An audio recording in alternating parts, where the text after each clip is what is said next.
La semaine du Premier ministre Ilunga Ilunkamba a démarré par la visite à la primature le lundi 25 juin du directeur des opérations de la Banque mondiale, Jean-Christophe Carré. L'hôte du chef du gouvernement est venu échanger sur le partenariat entre son institution et la République démocratique du Congo et ébaucher les perspectives d'avenir. Les perspectives sont, dans un premier temps, suspendues à l'approbation, à la ratification du $1,5 milliard de projets qui sont en attente de ratification par le Parlement.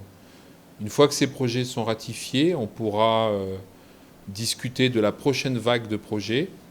Et ça concerne en particulier deux choses. D'une part, un possible appui budgétaire pour aider le pays à atténuer les effets économiques de la pandémie à nouveau coronavirus. Et d'autre part, un retour sur le financement des infrastructures.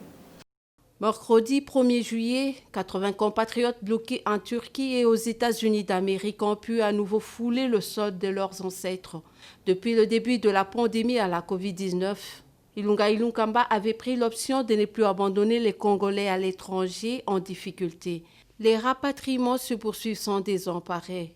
Nous venons d'avoir une importante réunion présidée par notre Premier ministre et l'objet de cette réunion, c'est qu'il nous fallait répertorier les Congolais qui sont à l'étranger, mais qui ont été bloqués par les mesures que le président de la République a prises pour combattre le Covid-19. Mais les Congolais, maintenant, ils comprennent que nous prenons les choses en main, que nous nous occupons de nos compatriotes où qu'ils se trouvent. C'est une joie immense en fait. Nous sommes fiers d'être Congolais.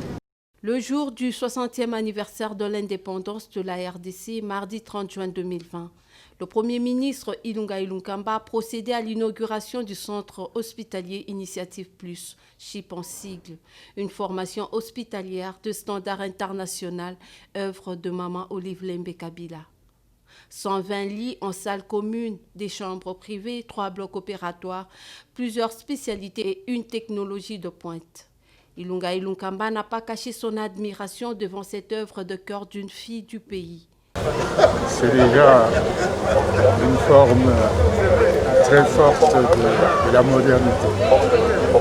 Donc le type que je viens de visiter, c'est la médecine du futur. Donc en principe aujourd'hui nous avons un centre hospitalier qui a les équipements les plus modernes. Ceux qui vont à l'étranger, s'ils visitent ce centre hospitalier, ils verront qu'il y a tous les équipements qu'ils voient dans les pays occidentaux. Donc aujourd'hui, si on est raisonnable, il n'y a pas de raison d'aller se faire soigner à l'étranger. La santé n'a pas de prix, mais visiblement la population peine à le comprendre. 4 jours après l'assouplissement des mesures de confinement, le comité multisectoriel de la lutte contre la Covid-19, réuni jeudi 2 juillet autour du Premier ministre, en a fait le constat. La distanciation physique n'est pas observée et même le simple lavage des mains, alors que le cap de 7000 contaminations a été dépassé. Les Congolais en général doivent savoir que la maladie sévit ici dans la ville de Kinshasa. Il y a plus de 7000 cas déjà déclarés.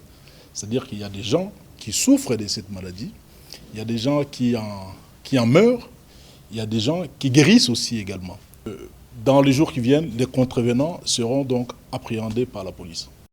Vendredi 3 juillet, le Premier ministre Ilunga Ilunkamba a pris part à la réunion ordinaire du Conseil des ministres, organisée par téléconférence pour respecter les mesures barrières contre la Covid-19.